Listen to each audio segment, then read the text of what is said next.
कहते हैं हमारा धर्म खतरे में है, जो कहते हैं हमारा धर्म खतरे में है, उनकी विचारधारा और उनकी राजनीति खतरे में है, वो उसे बचाने के लिए लड़ रहे हैं। हमारा संविधान हमारे राज्य से हमारी पहचान नहीं बनाता, हम भारतीय कहता है हमारा संविधान। और वो संविधान आज इस कमरे में बैठे हुए हम सब महसूस करते हैं वो खतरे में है कि कैसे देश के सर्वोच्च पद पे बैठा एक शख्स संविधान और कानून की धज्जियां उड़ाता है, आधी आबादी को न्याय से कोसों दूर ले जाता है, और वहीं श्री राहुल गांधी जी अड़े रहते हैं इस न्याय का हक मिलने तक। उस लड़ाई को हमें लड़ने के लिए कहते हैं। मास रेपिस्ट प्रज्वल रेवन्ना उसके लिए प्रचार करने देश के प्रधानमंत्री उतर जाते हैं। सत्य और असत्य के बीच में फर्क नहीं कि प्रधानमंत्री खड़ा है, प्रधानमंत्री उनके लिए वोट मांग रहा है, और दूसरी तरफ श्री राहुल गांधी जी ललकार के वहीं पर उसे बेनकाब करते हुए दिखते हैं। लंबी लड़ाई बिल्किस बानो लड़ी, 11 सामूहिक बलात्कारियों के खिलाफ लड़ी। क्या हुआ? उन्हें तो फांसी चाहिए थी दोषियों को, लेकिन होती है उम्र कैद की सजा। लेकिन उसके बाद क्या होता है? संविधान ताक पर रख दिया जाता है, कानून ताक पर रख दिए जाते हैं, और 11 के 11 बलात्कारियों को रिहा करके उनके गले में हार डाले जाते हैं और तमाशा बनाया जाता है कानून का। लेकिन सलाम करती हूँ काले कोट में आए सारे वकीलों को, सलाम करते हैं उच्चतम न्यायालय को, उन जजों को जिन्होंने झुकना नहीं स्वीकारा और फैसले को पलटते हुए वापिस बिल्किस बानो के 11 बलात्कारियों को जो है अंदर ठूसने का काम किया।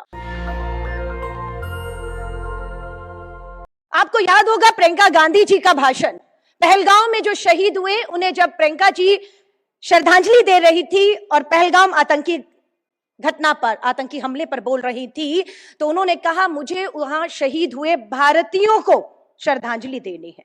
जैसे ही प्रियंका जी ने भारतीय शब्द का इस्तेमाल किया, दूसरी तरफ से भाजपा के सांसदों ने हिंदू हिंदू हिंदू चिल्लाना शुरू कर दिया। ये धर्म और संविधान की बात हो रही है। प्रमोद तिवारी जी ने अभी पढ़ा, हम भारत के नागरिक, हम भारत के लोग, हम हिंदू, हम मुस्लिम, हम सिख, हम ईसाई, हम बौद्ध, हम जैन नहीं कहता हमारा संविधान। हमारा संविधान हमारे राज्य से हमारी पहचान नहीं बनाता, हम भारतीय कहता है हमारा संविधान। और वो संविधान आज इस कमरे में बैठे हुए हम सब महसूस करते हैं वो खतरे में है।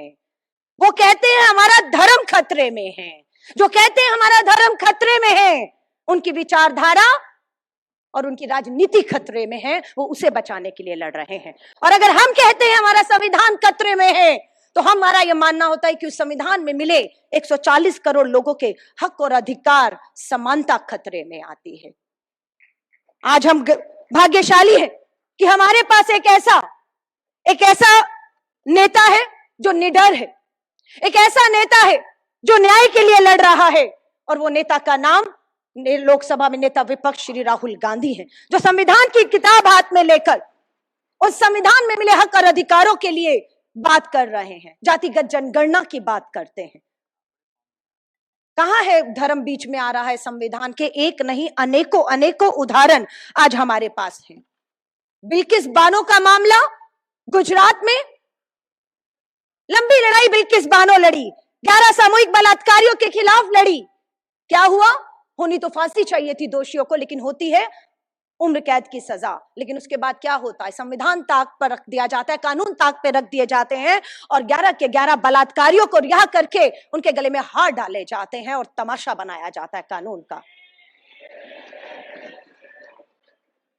लेकिन सलाम करती हूं काले कोट में आए सारे वकीलों को, सलाम करते हैं उच्चतम न्यायालय को, उन जजों को जिन्होंने झुकना नहीं स्वीकारा और फैसले को पलटते हुए वापिस बिल्किस बानो के 11 बलात्कारियों को जो है अंदर ठूसने का काम किया। विनेश फोगाट की बात करती हूं, संविधान, कानून, सुरक्षा, न्याय। बिल्किस बानो की बात के बाद विनेश फोगाट, भारत की हमारी बेटी, विश्व में पदक जीत कर लाकर हमारा फक्र से सर और तिरंगा ऊंचा करने वाली के खिलाफ यौन उत्पीड़न होता है, और दिल्ली, भारत की राजधानी दिल्ली की पुलिस गृह मंत्रालय के डर से एफआईआर करने से इंकार कर देती है। फिर यही काले कोट और फिर वही अदालत बैठती है और फरमान, वहां से आदेश होता है कि एफआईआर की जाए। मैं एक वीडियो भी आपको दिखा रही हूं कि कहां ताकत सत्ता की और कहां कानून और संविधान आमने सामने खड़ा होता है, और वहां हमारा नेता चीख कर कहता है। मामला है कर्नाटका के सांसद प्रज्वल रेवन्ना, जो हासन से मास रेपिस्ट, लेकिन उसके लिए प्रचार करने देश के प्रधानमंत्री उतर जाते हैं। सत्य और असत्य के बीच में फर्क नहीं कि प्रधानमंत्री खड़ा है, प्रधानमंत्री उनके लिए वोट मांग रहा है, सत्य क्या है असत्य क्या है जनता को समझ नहीं आ रहा। और दूसरी तरफ श्री राहुल गांधी जी ललकार के वहीं पर उसे बेनकाब करते हुए दिखते हैं, और फैसला आता है कि प्रज्वल रेवन्ना दोषी करार दिया जाता है और उसे सजा देने का ऐलान होता है। वो वीडियो मैं आपके सामने जरूर रखना चाहती हूँ कि कैसे देश के सर्वोच्च पद पे बैठा एक शख्स संविधान और कानून की धज्जियां उड़ाता है, सादी आबादी को न्याय से कोसों दूर ले जाता है, और वहीं श्री राहुल गांधी जी अड़े रहते हैं इस न्याय का हक मिलने तक। उस लड़ाई को हमें लड़ने के लिए कहते हैं। हम धन्यवाद करते हैं श्री राहुल गांधी जी का, हम धन्यवाद करते हैं कर्नाटका की सरकार का, जिन्होंने हमें यह विश्वास दिलाया था कि सरकार बनने के तुरंत बाद फास्ट ट्रैक कोर्ट में केस चलेगा और दोषी करार अगर दिया गया तो सजाएं होंगी। मात्र 14 महीने में कर्नाटक की कांग्रेस की सरकार ने इस मामले को चलाया और अंजाम तक पहुंचाया है। आज धर्म और संविधान की बात कर रहे हैं। कर्नल सोफिया कुरैशी हमारे भारत की एक बहादुर सेना अधिकारी पर हमला करके ये कहना कि वो आतंकियों की, पाकिस्तान के आतंकियों की बहन बेटी है, उन्हें नंगा करने के लिए इन्हें आगे लाया गया था। ये किस आधार पर कह दिया भाजपा के उस मंत्री ने? सिर्फ ये किस्सा कर्नल सोफिया कुरैशी का एक वो धर्म है जो भाजपा और आरएसएस को मंजूर नहीं है, इसलिए वो संविधान कानून को, हर चीज को ताक पर रखकर इस स्तर पर जाकर अपमानित करने का काम करते। मध्य प्रदेश में विधानसभा का सत्र चल रहा है, धर्म के आधार पर कुछ नहीं होता ना, तो मामला आपको मैं बताती हूं। अभी दिग्विजय सिंह जी ने, उससे पहले पी चिदंबरम सर ने बताया कि 73-74 अमेंडमेंट किया गया। राजीव जी का अधूरा सपना था जो अभी भी पूरा करना बाकी है। महिलाओं को 33% आरक्षण दिया। 15 लाख महिलाएं आज देश में पंचायतों में, नगर निगमों में पंच और सरपंच है। उसमें एससी और एसटी की महिलाओं को अधिकार मिला, जिसकी बात को आगे बढ़ाते हुए श्री राहुल गांधी जी कहते हैं कि ओबीसी महिलाओं को भी अधिकार मिलना चाहिए। आरक्षण तो मिल गया, सुरक्षा? मध्य प्रदेश की विधानसभा में कांग्रेस के विधायक का सवाल पूछा गया कि मात्र 2 साल 2022 से 24 में कितनी बेटियों के साथ बलात्कार हुए? जवाब मिलता है 7,418 7,418 बेटियां, और ये बेटियां सभी की सभी एससी और एसटी समाज से आती हैं, दलित हैं, आदिवासी हैं। 7,418 बेटियां, हर रोज 7 बेटियों का जो एससी हैं, एसटी हैं, आरक्षण दे दिया, लेकिन सुरक्षा देने में ये सरकार पूरी तरह से जो है वो फेल हो रही है। मैं सिर्फ आप लोगों से ये कहूंगी, फिर वही अपनी चर्चा दिग्विजय सिंह जिससे से मैं पूछ रही थी कि एक समय था आरएसएस खाकी निक्कर में और काली टोपी में दिखता था। उन्होंने कहा वो अपनी पहचान को जो है बहुत खराब हो चुका है, उसे बदलने की कोशिश कर रहे हैं। काली टोपी कम दिखती है और हाफ पैंट फुल पैंट में बदल गई है।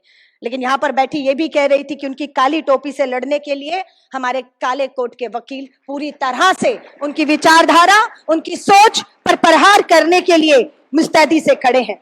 अभिषेक सर, मेरा समय पूरा हो चुका है, लेकिन मैं आपकी पूरी टीम का तहे दिल से धन्यवाद जरूर करना चाहूंगी। अभी 21 जुलाई को जब लोकसभा का सत्र शुरू हुआ तो अखिल भारतीय महिला कांग्रेस ने तय किया कि हम संसद का घेराव करेंगे, और पहले ही दिन हम लोगों ने न्याय और सुरक्षा की मांग पर घेराव तय किया। आप मानेंगे नहीं, 21 जुलाई सुबह 9:30 बजे 24 अकबर रोड के गेट पर हम खड़े थे और दिल्ली पुलिस ने हमारी महिलाओं को घसीट के अकबर रोड से सुबह 10 बजे से पहले वहां से उठाकर हमें हिरासत में ले लिया।